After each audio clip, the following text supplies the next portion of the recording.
Abakobwa benshi nabwo bakunze gutekereza ko imibiri yabo cyangwa se nyine ibice bigize imibiri yabo ari ikintu cy'agaciro bafite kurenza ibindi bintu byose bajya batekereza. Uyu munsi rero abakobwa nabategura ikiganiro cyiza cyane aho tugiye kurebera hamwe ibice nyine by'umukobwa bidakwiye kuvogerwa cyangwa se bidakwiye gukorwaho na buri muntu wese uko yishakiye uretse umugabo we cyangwa se umuntu wagushatse nyine umuntu wagukoye. Niyo umuntu mwamukundana bingana gute niyo waba umukunda bingana gute ntabwo yemerewe kubikoraho ibyo bice. Nuramuka ubitanze akenshi uzamenye neza yuko agaciro kawe kari kwangirika mu maso ya wa muntu ndetse kandi rwose azabikoraho uko ashaka ariko nyuma nyine azatangira gutekereza nyine yuko byanga byakunda ushobora kuba ubikorana n'abandi. Abakobwa rero reka mbanze mbabwire akantu gato cyane mutajya mukunda gutekerezaho. Buriya umukobwa w'ubwenge ahora yibuka ko ibice by'umubiri we bigomba kuba ibanga atari buri wese ugomba kubikoraho kabone niyo yaba amukunda bingana iki. Uburyo witwara ku mubiri wawe nibwo buha abandi agaciro kawe cyangwa se nyine bakagutesha agaciro. Rero nyine niba uzi neza ko uri umwana w'umukobwa aka kanya ukaba ufite umuntu mukundana uburyo uzamwitwaraho uburyo nyine uzamuhereza liberite mu buzima bwawe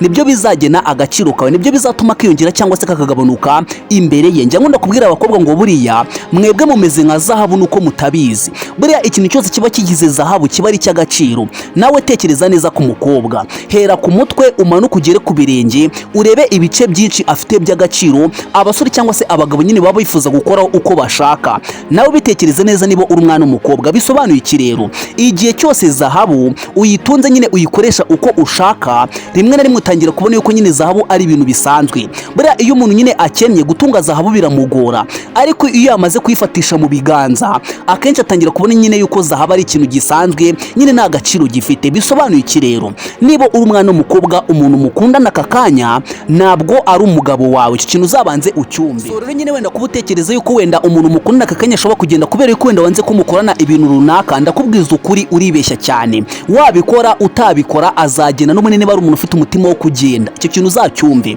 Buriya umusore ashobora kuza mu buzima bwawe atagukunda pe, atagukunda ahubwo ikintu aje mu buzima bwawe ari ukugukina. Yewe ngo icyo ashaka ari imiterere yawe ari body yawe ubundi nyine yamara kwishimishirizaho yarangiza akigendera. Igihe wowe utamenye ubwenge uzaza nyine akwereka urukundo nyine akubwira uburyo agukunda yewe rimwe na rimwe anagufashe ajya guhereza n'amafaranga guspendinga w'amafaranga ariko namara kuri usore namara kugera kuri cya kintu yashakaga kubera ko nyine yabanje kubakamwo icyizere azahita gusiga yigendere. Rero niba uri umwana w'umukobwa ntugatekereze ko kuba nyine kugira ngo ugumane n'umuntu ari uko umukorera nyine ibintu bitari ngombwa. Turebera hamwe rero igice cya mbere ku mukobwa gikomeye cyane ku buryo nyine buri muntu wese aba atemerewe kugikoraho cyangwa se kukigeraho uko yishakiye, iminwa ndetse n'ururimi. Nyamuneka ndabizi neza abakobwa benshi kino gice ntabwo bakunze kugihereza agaciro ariko niba uri umwana w'umukobwa iki kintu ucyumve neza. Iminwa ni ikimenyetso cy'urukundo n'ubusugi. Kuyikoraho cyangwa se kuyisoma ni intangiriro y'igikorwa cy'ubusambanyi.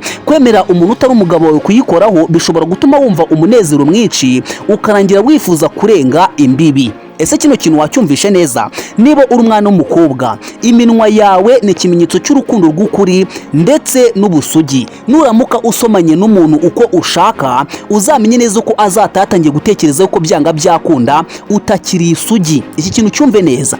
Ndabizi neza rwose abakobwa benshi ntabwo mukunze kubereza agaciro. Rero nyine buriya niba uri umwana w'umukobwa ikintu bita iyo minwa yawe ndetse n'ururimi rwawe ni ikintu cy'agaciro nyine imbere y'abagabo cyangwa se imbere y'abasore. Nugikoresha nabi agaciro kawe kazahita karangira. Birashoboka cyane yuko wenda waba warigeze wumva umukobwa mugenzi wawe agira ati rwose nagenze neza ko nta kintu kiri bube ariko nanjye sinzi uko byagenze. Nuramuka usomanye n'umuntu umunota urenze umwe ibiri uzamenye neza ko akenshi ubwenge bitabugenda nyine ushiduka n'ibyo utatekerezaga uko uri buze kuba wakora ushiduka watangiye kubikora. Ndabizi neza wenda niba icyo kintu warigeze kugikoraho byanga byakunda hari isomo wakuyemo. Ikintu bitagusomana ni ibintu bidakinishwa mu rukundo. Iyo ubikinishije agaciro kawe imbere ya wa muntu mwakundanaga rwose uzatawuzi neza yuko kaveho byibura 95% gahita karangira. Iyo mubikoze byibura umwanya munini icuro ya mbere ya kabiri ya gatatu uzamenye neza yuko ntabwo uri kongera agaciro kawe imbere ya wa muntu ahubwo nyine uri kuhatakariza agaciro. Ese ni izihe ngaruka noneho bizakugeraho igihe nyine watangiye gufata decision nyine yo kuzajya usomana n'umuntu mwakundanaga? Icya mbere byoroshya umutima no kurangiza isura y'umukobwa mu maso y'uwo babana. mukundana bigatuma nyine n'undi abyumva nkaho atari uw'agaciro. Iki kintu cyumve neza, nuramuka usomanye nyine n'umuntu mwakundanaga nyine wenda mutajyaga mubikora mukabikoraho rimwe, azatangira kumva yuko nyine nta gaciro gifite imbere ye, nyine azatangira gufata nk'umuntu, nyine uzatakaza agaciro mu maso. Reka tujye ku gice cya kabiri gikomeye cyane ku mwana w'umukobwa, ku buryo iyo umuntu bakundana akigezeho cyangwa se agikozeho ahita atangira gutekereza nyine uko byanga byakunda uwo mukobwa nta ndangagaciro agira cyangwa se atihesha agaciro. Ikindi cya kabiri ushobora gutuma nyine ubwonko bwawe buta umurongo bwari burimo, nyine bikaba byatuma utangira gutekereza ibintu utari warigeze utekereza mu buzima bwawe. Ni ikintu bita amabere. Niba uri umukobwa, amabere yawe ni ikintu cy'agaciro ufite kurenza uko ujya ubitekereza imbere y'abagabo cyangwa se nyine imbere y'abasore. Impamvu rero atari byiza nyine kwemera umuntu kuyakoraho,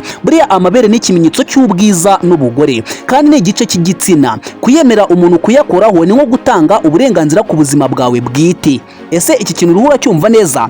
Niba uri umwana w'umukobwa, amabere yawe niwemerera umuntu mukundana kuyakoraho, akenshi nyine ubutanze ubuzima bwawe. Baravuga ngo ni nk'igice cy'igitsina, bivuze ngo sex yawe n'amabere yawe nibyo bice ufite by'agaciro kurenza ibindi byose. Mwibutse neza yuko nahereye ku bice bikomeye cyane kurenza ibindi. Igice cya mbere ni iminwa ndetse n'ururimi, icya kabiri ni amabere yawe. Rero rwose nyine ndabizi neza abakobwa benshi mukunze gusabwa kenshi n'abasore mukundana nabo ko nyine bakora ku ibyo bice byanyu. Ibyo bice ufite by'umubiri wawe nibyo bice by'agaciro bikomeye, nibyo bizatuma nyine agaciro kawe kiyongera cyangwa se kagabanuke imbere ya wa muntu mwakundanaga. Bisobanuye iki rero? Buriya abakobwa benshi aka kanya babyaye inda batateganyaga, bishobora kuba byaratewe n'akantu gato cyane. Kuba watekereza gusomana n'umuntu gusa bikaba bituma uwo munsi mushobora gukora igikorwa utari warigeze utekereza mu buzima bwawe, utari warigeze urota, ukazapfana agahinda, ukazasazana depression, nyine ukazasazana amarira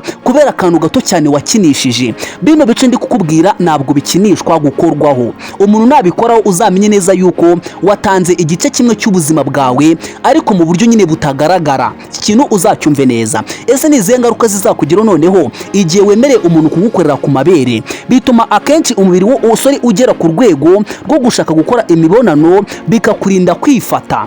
Ni umusore nagukora ku mabere nyine akayakoraho uko ashaka, nyine muri make nabyita kuyatoba nyine nayakora uko ashaka, niyo mwaba mukundana bingana gute agaciro kawe kazahita karangira imbere ye. Iki kintu cyumve neza, ugishyire mu mutwe wawe, ntuzongere kumva nyine ngo ufite agaciro imbere ye igihe uzi neza yuko mwasomanye akaba yarakoze ku mabere yawe. Rwose nta gaciro ugifite imbere ye, uku niko kuri nguhaye. Reka tujye ku gice cya gatatu rero gikomeye cyane ku buzima bw'umukobwa. Ni ikintu bita igitsina cyangwa se icyubahiro cy'abakobwa cyangwa se nyine imyanya y'ibanga. Impamvu rero kino gice gikomeye cyane ni igice cy'ubuzima cyagenewe gusa umugabo wawe mu gihe cy'abashyingiranwe, ni nk'isoko y'ubuzima n'agaciro k'umukobwa. Iki kintu wacyumva neza, ndagisubiramo kugira ngo kino kintu ucyumve neza. Impamvu igitsina cyawe ari cy'agaciro, ni nk'igice cy'ubuzima cyagenewe gusa umugabo wawe mu gihe cy'abashyingiranwe, ni nk'isoko y'ubuzima n'agaciro k'umukobwa. Ushobora kuba kwibaza se noneho ni izihe ngaruka zizakugeraho cyangwa se wenda ni ikihe kintu kizabaho igihe kino gice cyakozwe cyangwa se nyine wenda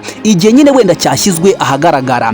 Nyamuneka niba uri umwana w'umukobwa, ikintu cya mbere kizakubaho ikintu bita ihungabana ryo mu mutwe cyangwa se gutwara inda zitateganyijwe cyangwa se nyine kuba wakandura nyine indwara zandura mu mibonano mpuzabitsina nyamara wenda utari wabiteguye. Ati kubera iki? Buriya iyo kiriya gice cyakozweho n'umuntu mukundana, akenshi niyo mwatandukana, niyo washaka umugabo, iyo muhita wumva yuko wataye agaciro imbere y'icyo gihe. Icyo kintu cyumve neza, ugitekereze mu bwonko bwawe, niyo murebanye mu bwonko bwe nta kindi kintu kiba kirimo usibye cya kintu kigeze gukorwa icyo gihe. Ndabizi neza hari abakobwa benshi mwakomeje kugenda munyandikira mumbwira muti abasore dukundana nyine ngo ashaka yuko nyine ngo zakore bino ngo zakore bino, ugasanga nyine ntabwo nyine ngiye nabasha no kubivuga kubera yuko birandenga. Sinzi wenda inama nabagira, ariko niba uzi neza ko ufite umuntu mukundana akakubwira icyo kintu nyine kugukora kuri uko yishakiye, uzamenye neza yuko nta kindi kintu ashaka usibye nyine kuba yakwangiriza ubuzima yarangiza akagusiga. Bibaye byiza rero, inama nakugira niba ufite uwo muntu uzamwihorere, uzamureke agende, uzabona abandi. Hari umukobwa mu minsi ishize yanyandikiye kuri WhatsApp arambwira ati Iva, mfite ikibazo gikomeye cyane, mfite umusore dukundana, mu minsi ishize yaransabye ngo nzajye kumusura, njyayo rwose nk'ibisanzwe, atsaba yuko twaryamana ndabyanga, noneho maze kubyanga nyine aranyihorera, nyine mbona yuko nta kintu bimutwaye, mbona yuko yabyihoreye, ngira ngo nyine wenda ni umwana mwiza, ngira ngo wenda yanyumvise, ariko nyuma yaje kunkorera ibintu na n'iyi saha nyine mfite agenda mu mutima wanjye nazigera nibagirwa. Ati byagenze gute rero? Ngo yaramubwiye ngo azasubire kumusura, noneho wa musore yaragiye afata nyine, yaragiye agura ibinini bituma umukobwa ata ubwenge, arangije abishyira mu cyo kunywa. Icyo kintu wacyumva neza, urumva ubwo bwicanyi, urumva ubwo bugome. Ngo noneho umukobwa yagiye nk'ibisanzwe, ngo atekereza nyine yuko wenda nyine biri buze kugenda nk'uko byagenze ubushize, ngo arangije nyine umusore arabimubwira arabyanga, arangije amuzanira icyo kunywa, nyine ngo yamuzaniye ji, arangije nyine arayimuhereza. Ngo amaje kuyimereza ngo umukobwa nazi uko byagenze, nyine ngo nawe yisanze nyine byarangiye, ngo yaje gukanguka nyine abona baryamanye atazi uko byagenze. Ngo noneho ngo umusore yamubaje nyine uko byagenze, ngo arangije aramubwira ati rwose ngewe nakubeshye, bitewe n'ukuntu nagukundaga nkwiyumvamo, sinzaguhemukira. Ikindi cya kabiri nyine numvaga ngo ushaka cyane, nyine narabigusabye urabyanga, mfata umwanzuro nyine wo kuguhereza ibisindisha kugira ngo nyine wenda ndebe yuko icyo kintu nakigeraho. Nawe tekereza neza. Uwo mukobwa yari kumbwira ati se Iva, koko uwo muntu arankunda cyangwa ntabwo ankunda?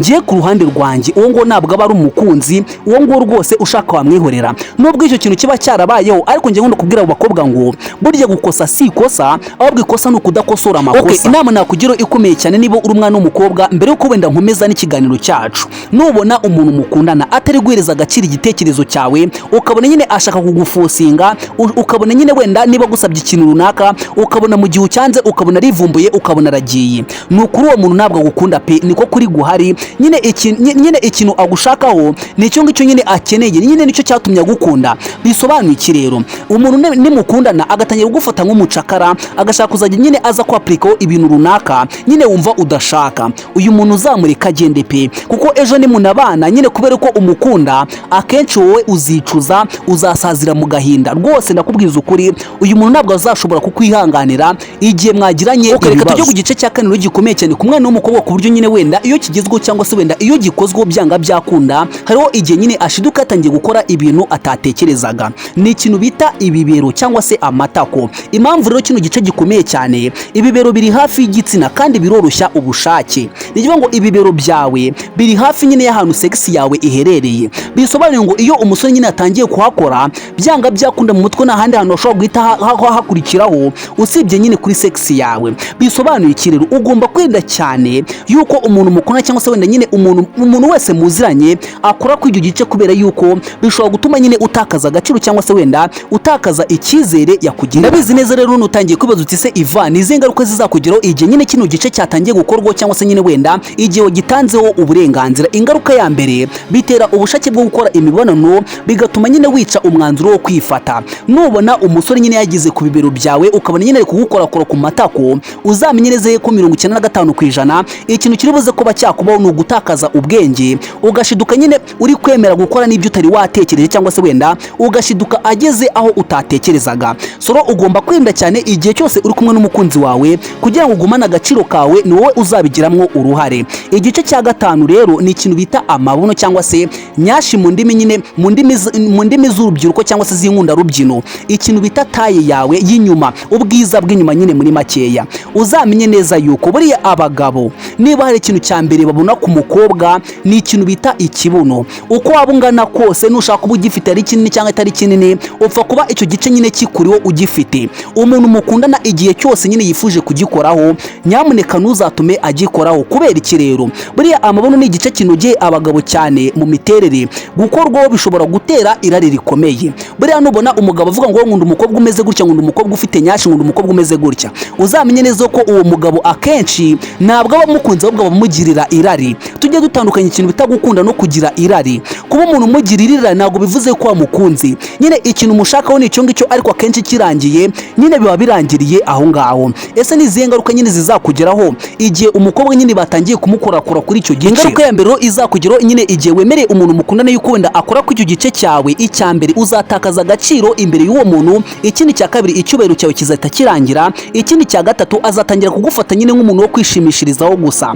Ati kubera iki? Uzatekereze neza wenda niba uri umwana w'umukobwa wenda ukaba ufite umuntu mwakundanaga nyine wenda niba warigeze kubikoraho rimwe, niba mutari mwarigeze mubikora, akenshi usanga nyine atangiye kubigira akamenyero, ugasanga buri gihe uko muhuye nyine ashaka kugukorakoraho kandi wenda mbere mutarabikora ntabwo yabitekerezaga. Aho ngo nyine uwo muntu icyambere batangiye gutakaza agaciro imbere ye, icya kabiri yatangiye nyine kwisetingamo yuko uri umuntu nyine wo kwishimishirizaho gusa, ubundi nyine nta kindi kintu aguteganyamwo. Nubona rero umuntu mukundana nyine usanga nyine ashyira imbere igikorwa cyo kugukorakoraho cyane, agufata nk'umuntu wo kwishimishirizaho, ntabwo gufata nyine nk'umuntu uzamugirira umumaro ejo hazaza. Reka tujye ku gice cya gatandatu rero gikomeye cyane ku mwana w'umukobwa. Nyamuneka niba ujya wajya gutekereza nyine yuko wenda ari igice gisanzwe, iki gice ntabwo gisanzwe imbere y'abagabo cyangwa se imbere y'abasore, ni igice cyitwa umukondo. Iki gice rero ni igice gikomeye cyane kigaragaza ubwiza bw'umukobwa. Kugikora cyangwa se kukivogera byoroshya cyane ubusambanyi. Iki kintu cyumve neza, nawe tekereza neza. Ese niba umusore yagukoze ku mukondo, urumva ikindi gisigaye ari ikihe? Ese urumva ubundi wasize iki muri rusange? Byanga byakunda rero iyo aho ngo yahageze rwose n'ikindi gice cyose utekereze ko atageraho, amahirwe menshi ubwenge bwawe bitaburangira. Ikindi cya kabiri gikomeye cyane buriya ubwiza bw'umukobwa cyangwa se nyine wenda ikintu kigaragaza nyine ubwiza bwe, akenshi giherereye ku icyo gice, kino gice cyo hasi ubundi akenshi nicyo kigaragaza ubwiza bw'umukobwa. Rero bisobanuye iki? Nuramuka ukoze ikosa gatoya nyine ngo ukumva ngo umukondo ni ibintu bisanzwe, nyamuneka ntabwo ari igice gisanzwe kuri wowe. Niba wajya gunatekereza ko ari igice gisanzwe, wowe uribeshya cyane. Imbere y'abagabo, imbere y'abasore ntabwo ari igice gisanzwe. Uzitegereze neza, wenda nugera ahantu hari abagabo benshi uri kumwe n'umukobwa wambaye mukondo out, uzitegereza amaso yabo nta handi hantu bareba. Rero buriya abakobwa benshi nyine bakunze gutekereza yuko nyine wenda ngo amabuno ngo no mu ntege ngo nicyo gice gikurura abagabo cyane, aho ngo uribeshya cyane. Igice cy'imbere just ku mabere, nyine igice cy'imbere buriya nicyo gikurura abagabo cyane kurenza ibindi bice byose mujya mutekereza. Ariko by'umwihariko ikintu bita nyine kino gice cyo ku mukondo nicyo gikurura abagabo cyane, ahubwo nyine impamvu nuko kidakunze kugaragazwa cyane. Niyo mpamvu nyine abakobwa benshi nyine batajya batekereza yuko aricyo gice gikunzwe cyane kurenza igice cya karindwi gikomeye cyane ku mukobwa cyangwa se nyine wenda ku gitsina gore muri rusange, ni ikintu bita imisatsi. Ndabizi neza nyine wenda rimwe na rimwe uzaba uri kumwe n'umukunzi wawe ubona atangiye kujya gukora mu misatsi gahoro gahoro, ubona nyine kuko ikuzwamo sori n'utwanda udafite, ariko buriya bizakugiraho ingaruka zikomeye cyane. Ati kubera iki? Buriya kugukora mu misatsi gahoro gahoro bizamura amarangamutima cyane y'urukundo, bigatuma nyine utangira kugenda umwiyumvamo birengeje urugero, nkaho nyine ari umugabo wawe mubana. Ikindi cya kabiri, bizamura amarangamutima y'ubusambanyi. Ese ni izihe ngaruka bizakugiraho nyine wenda igihe umuntu mukundana nyine atangiye kumenyereza kugukorakora mu misatsi cyangwa se wenda ahandi hantu horoheje mu ntoki ndetse n'ahandi? Ingaruka ya mbere izakugeraho, uzatangira kugenda wishimira gukorwaho gahoro gahoro. Bisobanukire ejo nagera ku mabere kubera ko yakumenyereje mu misatsi, nawe uzatangira kumva yuko ari ibintu bisanzwe. So nubona umuntu atangiye gukora mu misatsi gahoro gahoro, ukabona atangiye kubigira akamenyero, ukabona nyine atangiye kugenda bigira akamenyero, ejo akarengera akagukora ku matwi, ejo akarengera akagukora ku kindi gice, rwose uzamenye neza ko ejo n'ejo bundi uzashiduka yageze kuri bya bice ndiri kukubwira bikomeye cyane kurenza. Inama nakugira ikomeye cyane wenda mbere yo kumva kuri ino ngingo, niba uri umukobwa nyine ukaba uri kumva kino kiganiro, buriya nubona umusore mukundana yatangiye kuzajya gukora nyine ku bice byoroheje, kuri bino bice byoroheje mu misatsi, ku ntoki, ku matwi, ku maso, ukabona nyine kukugira neza ingoyi, akenshi nyine aba ari kugira ngo atangire kumenyereza gukorwaho gahoro gahoro, kugira ngo ejo nagera kuri bya bice nyine bikaze nyine ntuzikanga, uzumve yuko ari ibintu bisanzwe. Rero uzitonde cyane, ni igihe cyose umuntu awukoze mu misatsi ukaba wumva nyine yuko wenda utifuza yuko ejo yazagukora ku mabere, uzatumwe umwereka yuko utabikunda cyangwa se nyine wenda utabyishimiye. Nubimwereka ubwa mbere ukabimwereka ubwa kabiri,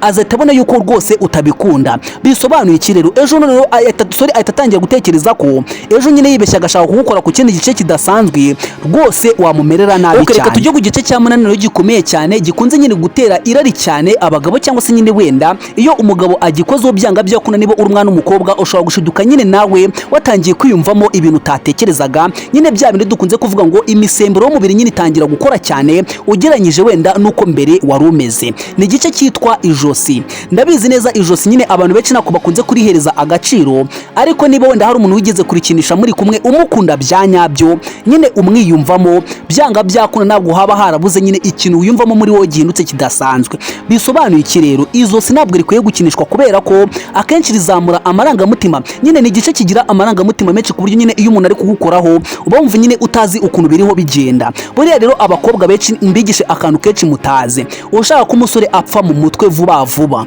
uzamukore ku izosi nyine usa nk'uri gukozaho umunwa gakeya.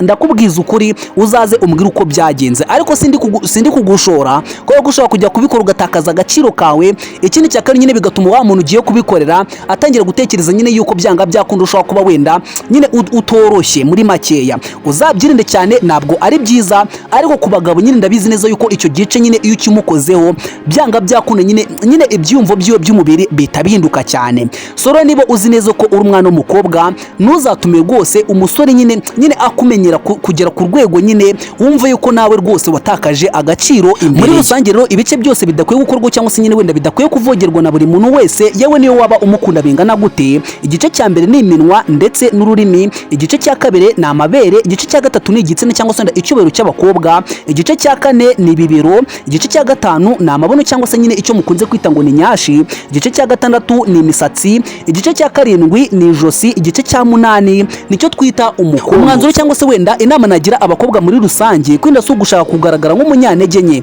ahubwo ni ugusigasira icyubahiro cyawe. Umukobwa uzi agaciro ke ahana gusigasira icyubahiro cy'umugabo uzamushaka. Ikindi cya kabiri, niba uzi neza ko uri umwana w'umukobwa, kwizera umuntu ntibivuze kumuha uburenganzira ku mubiri wawe. Mukuru buri mukobwa wese aba agomba kwinda ko bino bice byose nyine navuze haruguru bikorwa cyangwa se wenda bimenyerwa na buri muntu wese. Umubiri w'umukobwa ni nk'umwambaro w'icyubahiro, buri gice cyose gifite imitsi ndetse n'imisemburo bituma amarangamutima y'urukundo cyangwa se irari bikura vuba. Gukorwa aha hose n'umuntu utari umugabo wawe bishobora guhindura imitekerereze ndetse kandi bigatuma utekereza gusa ku munezero w'ako kanya, ugatakaza ubushishozi ndetse n'umwanzuro wari warihaye cyangwa se n'intego zawe. Niba uri umwana w'umukobwa rero, ku mwanzuro cyangwa se wenda nyine inama nakugira dusoza video yacu rwose, nyamuneka agaciro kawe ni wowe uzagasigasira, indangagaciro zawe, kugira ngo umuntu nyine avuge ngo uyu mukobwa nifuje kumugira umugore kubera indangagaciro ze, kubera ko yiyubaha. Ntabwo ari uko uzamwemera ko gukoraho cyangwa se ko kuvogera,